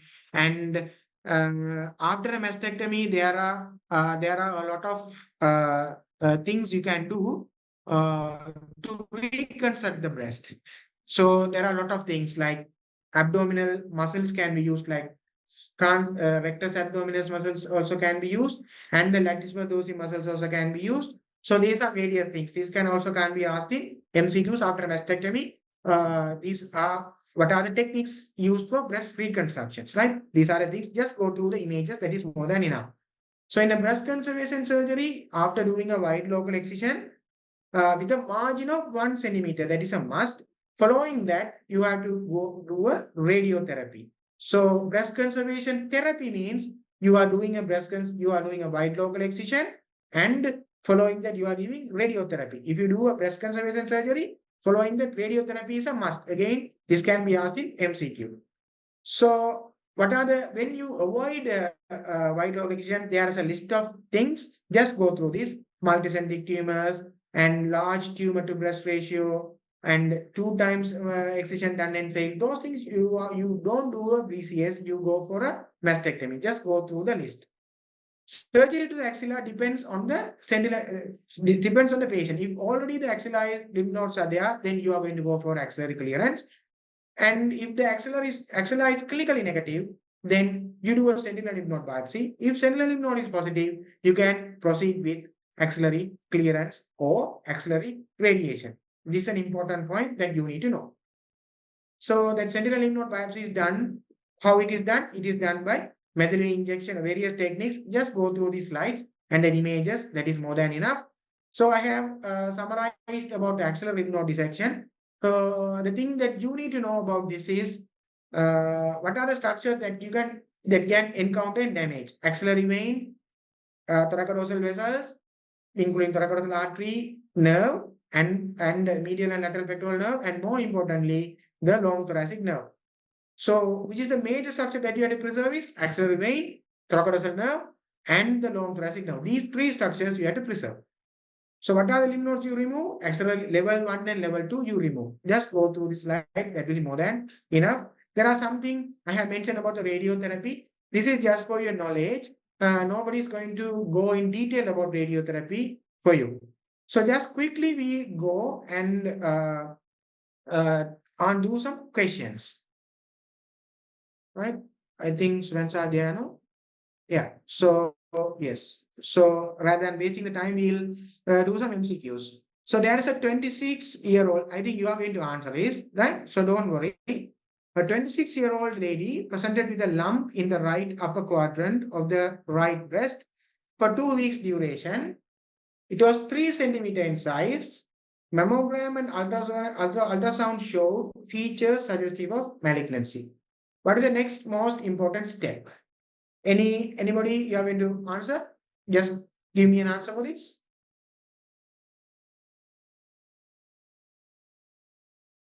Just For unmute yourself, biopsy, please. What you are going to do it? answer D, core biopsy. Yes, very good.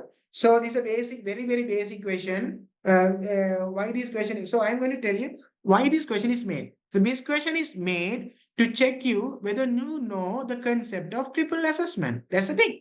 So why they have given an answer like 26-year-old?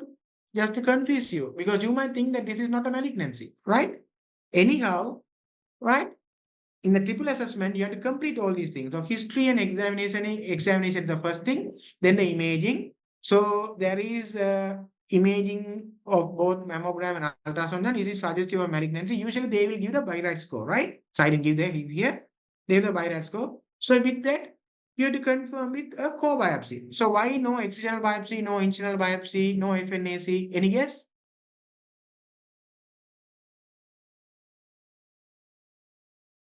Why no external biopsy?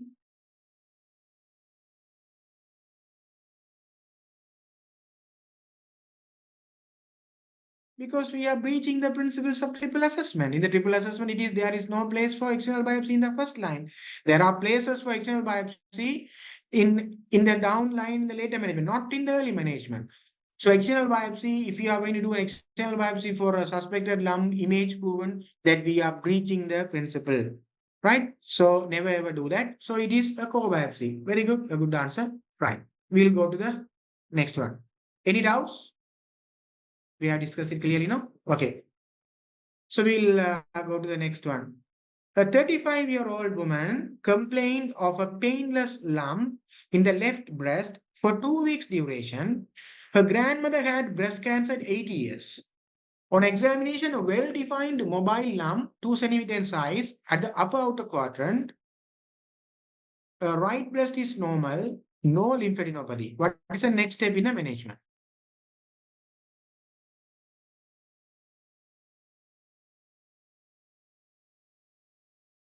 Yeah, you are going to answer.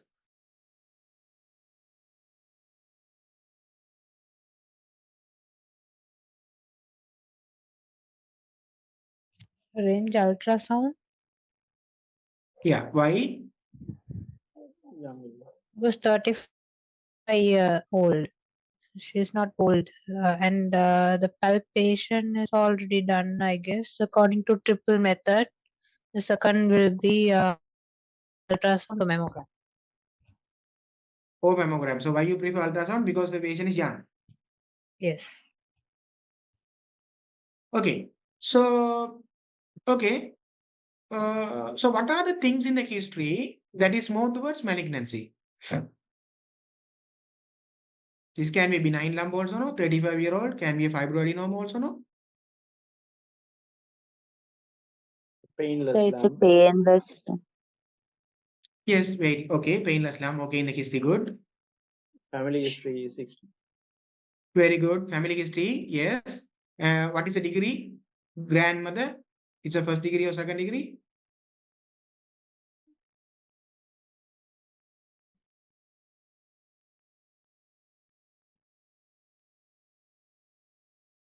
So what is a first degree relative? When you call it as a first degree relative, that is important in when you take history and discussion, right? When is first degree mean it can be vertical, right? So mother or father or children, right? That is a first degree. Well, that's when that is what you call as a first degree. Second degree means what? Your father, mother's mother or mother's siblings, right? Or father's mother or father's siblings, yeah, right? Those you call as what? Second degree relatives. Okay. And what you in the horizontal also, your siblings are first degree relative of you. Okay. When you call a first degree relative means mother or your children or your siblings. Right? Second relative means the second line. Your father's siblings or father's mother or mother's siblings or mother's parents. Right? You got it. So it's a first degree, it's a second degree relative, no? Right. So there's a family history. Okay, family history. And another thing, what else?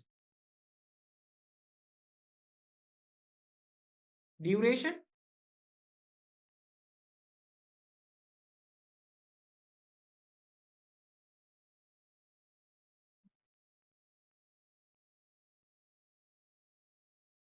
can be, no? Yeah, 2 weeks history, but 2 weeks he has not ECG. Yes, it can. It is not for long months and months, so it is 2 weeks. Yeah, it's possible to malignancy. What else in the examination? But it's mobile lump. It's not a fixed lump. Is a mobile lump. So mobile lump is more favoring towards malignancy or Benign. benign? Benign. Sure. Okay, that is against malignancy. What else? Towards malignancy?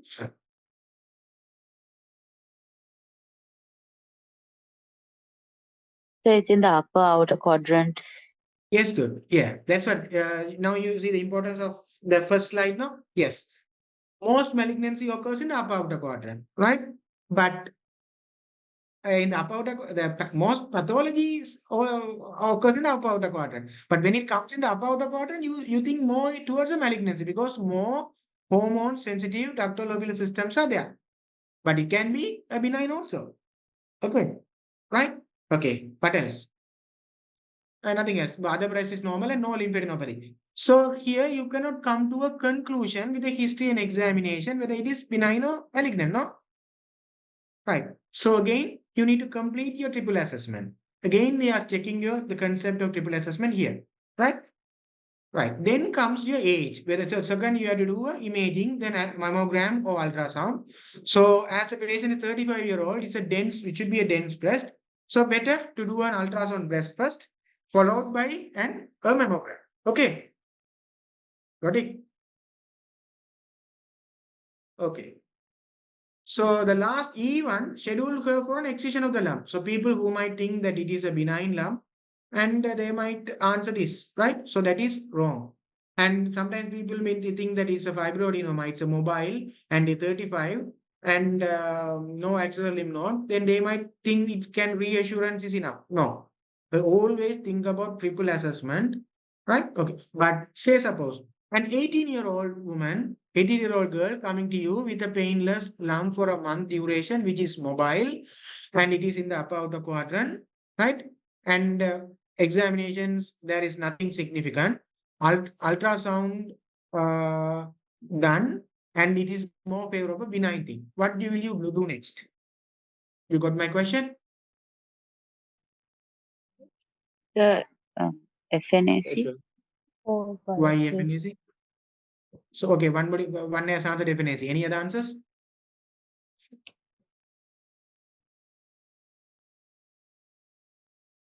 Somebody was talking.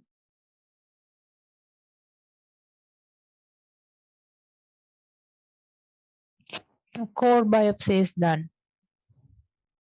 Okay, second answer is core biopsy. Any other answers?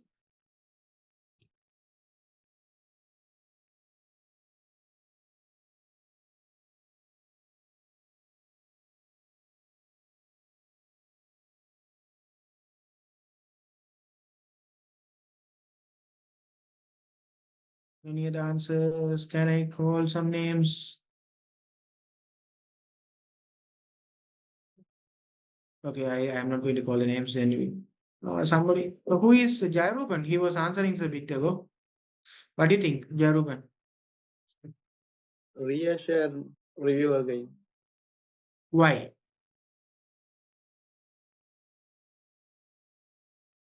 Why? Most,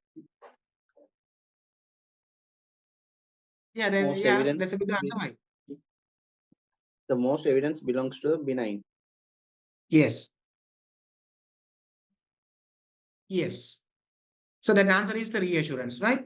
Or the patient wishes surgery, you can go for excision. For that patient, you are not going to go for true cut biopsy. This is an idea. This is a concept that you have to get it in your mind today itself.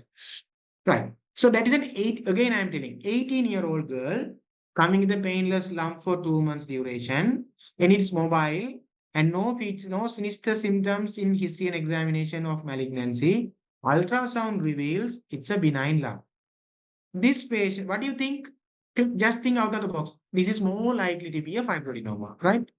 Right. So for this patient in this context, the triple assessment is not completed. I have told you in the triple assessment, after doing the ultrasound and mammography, the Virat score will decide whether to do the biopsy or not.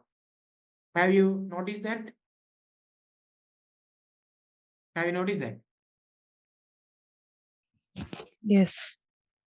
Yeah. So for this patient, what will be the Virat score then? Benign? Virats 2, right? Go through those things again, huh? Don't worry, right? Go through the Virats 2. Then no point in doing a true cut biopsy for this patient. But this patient, same history, if the age is 35, what you will do? Again, will you reassure and send?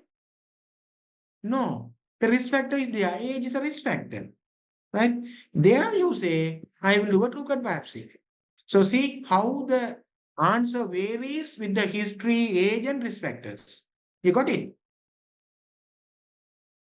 This is how they will give you some single best answers, right? So today itself, go and do all the single best answers and true cut, sorry, true and false in your in the breast cancer. And if any doubt, just get me back, right? Okay, these concepts should be in your mind, so don't memorize these. You just go along with the concepts, right? So we are planning to do some papers also, questions also to you. So you will be benefiting with that, right? So that's a concept you have to get through, right? Okay, we'll go to the next question, right? We are waiting the time. I think you are also tired. The woman with the breast lump underwent wide local excision with axillary clearance. Axillary lymph node sampling was negative. What is the next step in the management? It's very straightforward, but I have put the question to discuss something else. Yeah, answer.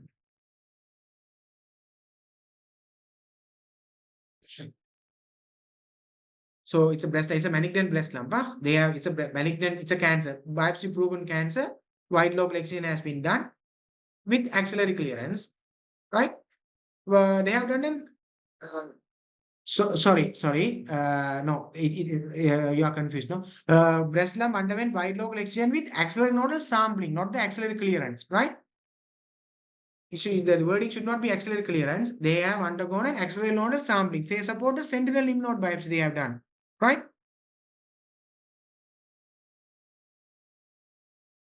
Okay.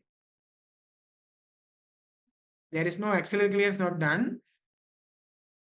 Axillary lymph node sampling was done with the sentinel lymph node, right? What is the next step in the management? Okay, don't worry. Don't worry. Keep the question as like that. Don't worry. The woman with the breast lump, malignant breast lump, underwent wide local excision with axillary clearance. Okay, axillary clearance has been done. On your biopsy, on the histology, axillary lymph node sampling was negative. There is no positive axillary lymph nodes you got in the histology. What is the next step in the management? Answer this question. Okay, don't get confused. Keep the question as that. I will discuss the things later. I'll change the question later. Yeah.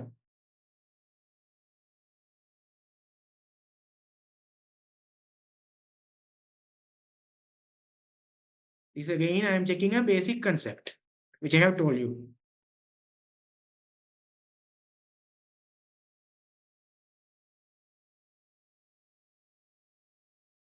Don't worry, answer.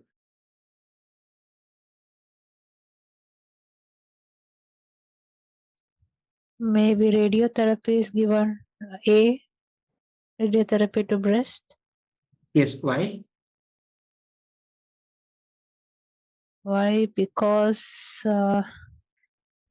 it's not metastasis to the lymph nodes because it's negative.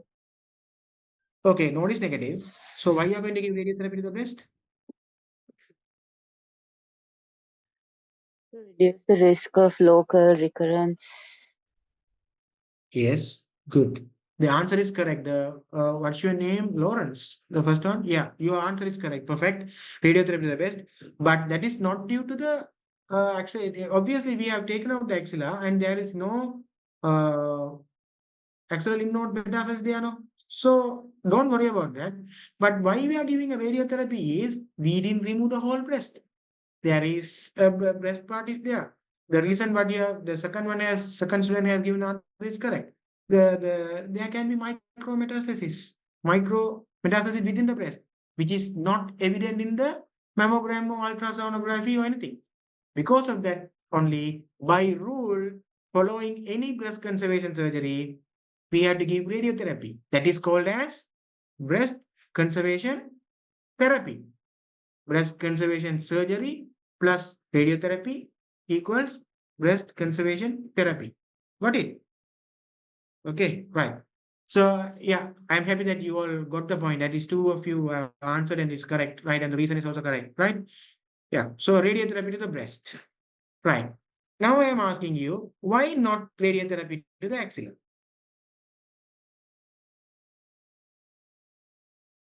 Just talk, don't worry.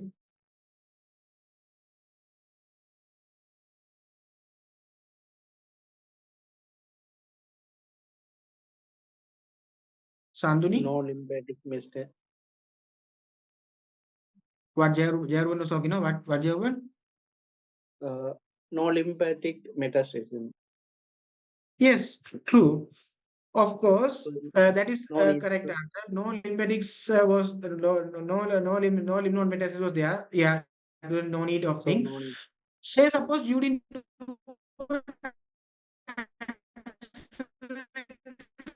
clearance of this patient. There's a malignant lump. You didn't do an actual clearance. Then will you consider acceleration? Like clinically, there is no lymph nodes. Are you hearing me? Clinically, there is no lymph nodes. You have done a wide local excision. You didn't do an axillary clearance. Now you are going to give the radiotherapy to the breast. Will you give the radiotherapy to the axilla?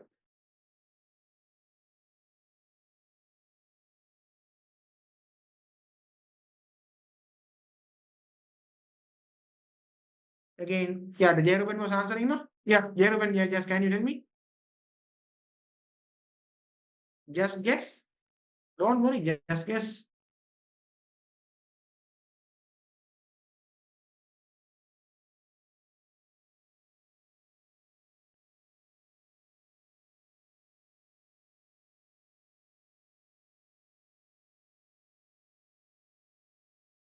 Jeruben, I hear.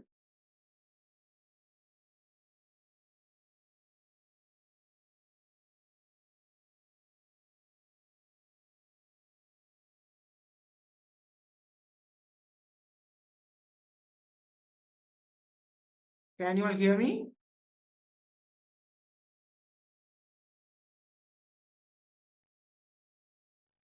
Yes, yes, yes, we can hear you.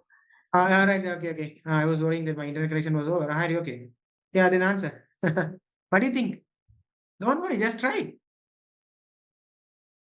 I think it's not necessary to Why? give Yes, it's to not us necessary.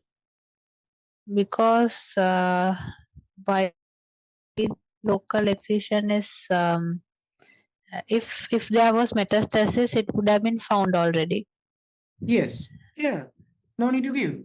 They are clinically not negative axilla. We don't need to do anything. But what can you what you would have done for this? Clinically not negative axilla. You are doing a breast conservation surgery. During the surgery, what you have done is what is the thing you will consider? The removal of axillary node would have been done. What? Removal of axillary node. No. You are not going to remove the axilla. There is axillary lymph nodes are not clinically, they are not palpable, and the ultrasound and mammogram also they didn't show any lymph nodes in the axilla. Now you are going to do a wide local excision of the breast lump. During that, anything that you can do to the axilla.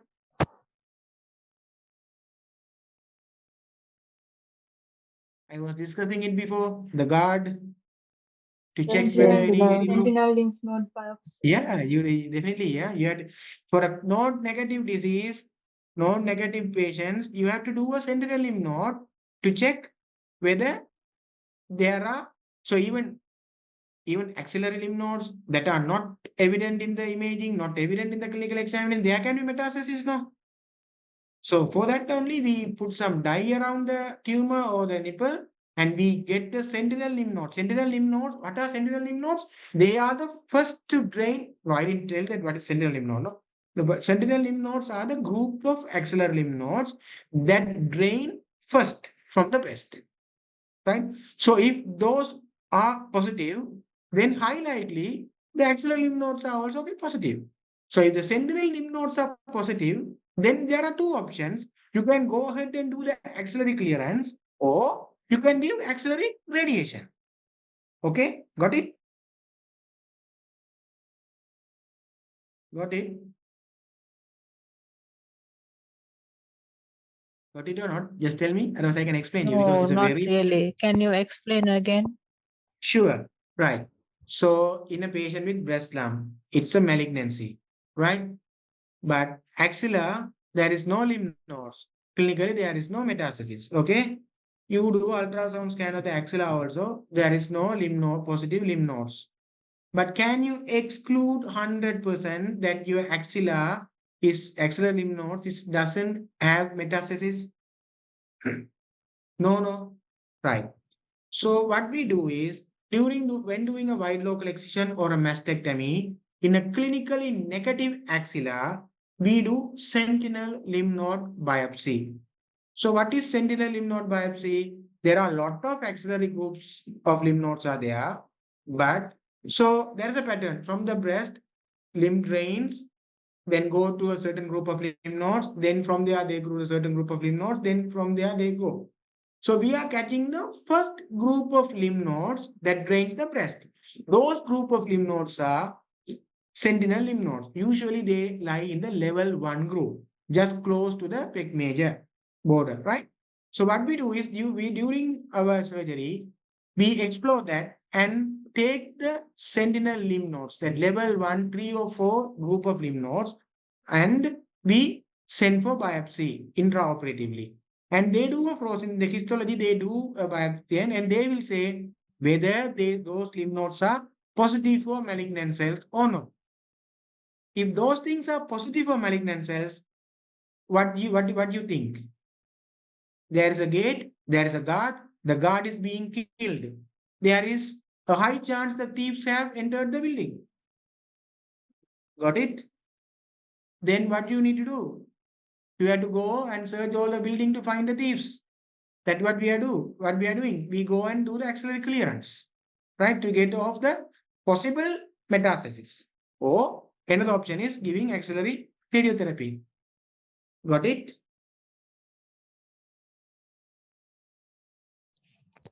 Still Yes, not. yes. Yes.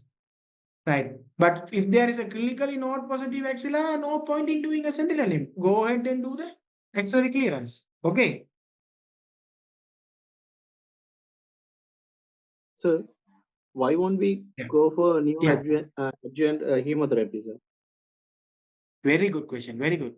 Right. So if the patient is having axillary limb node positive, why don't we go ahead and do the neoadjuvant chemotherapy? We have to do.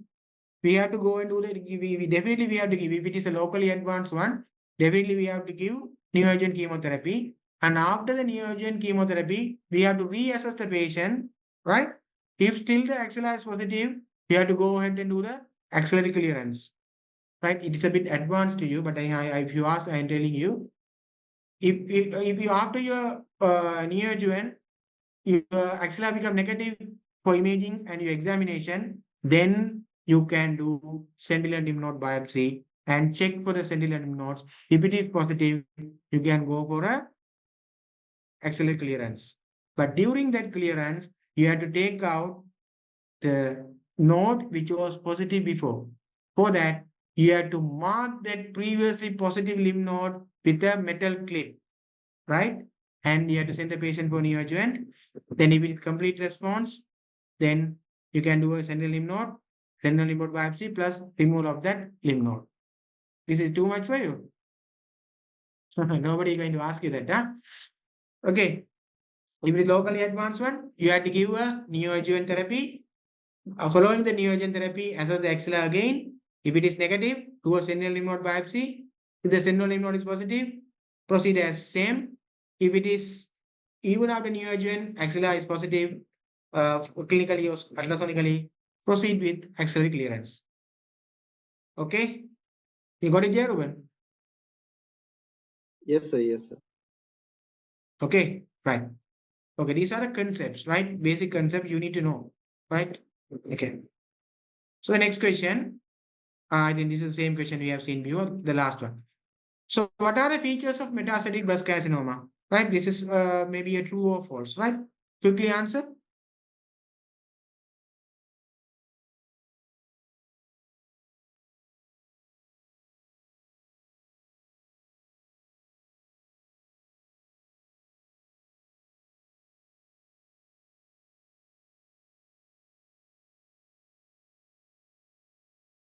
Deshani Tisera. Don't worry, just answer. Unmute and answer. I need to know whether you have understood my lecture or not. That's why I'm asking.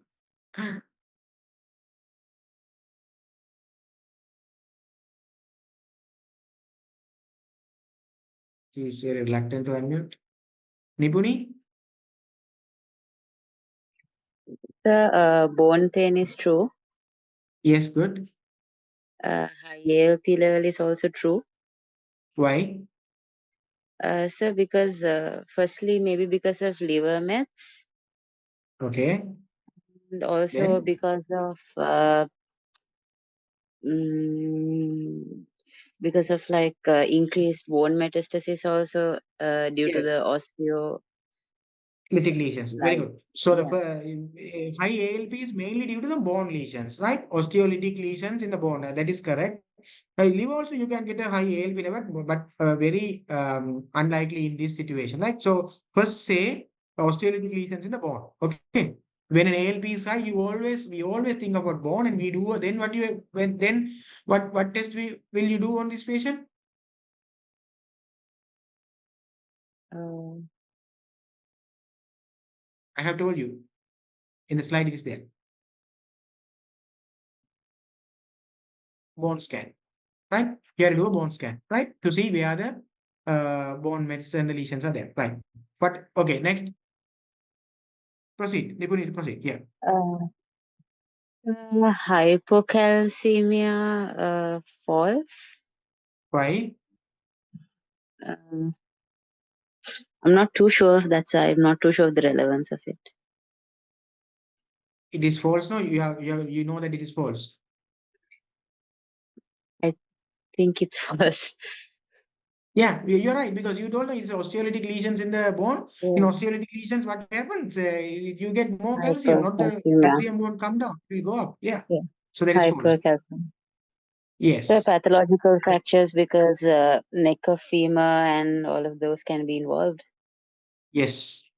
And pleural effusion because there can be mets to the lungs which cause Yes.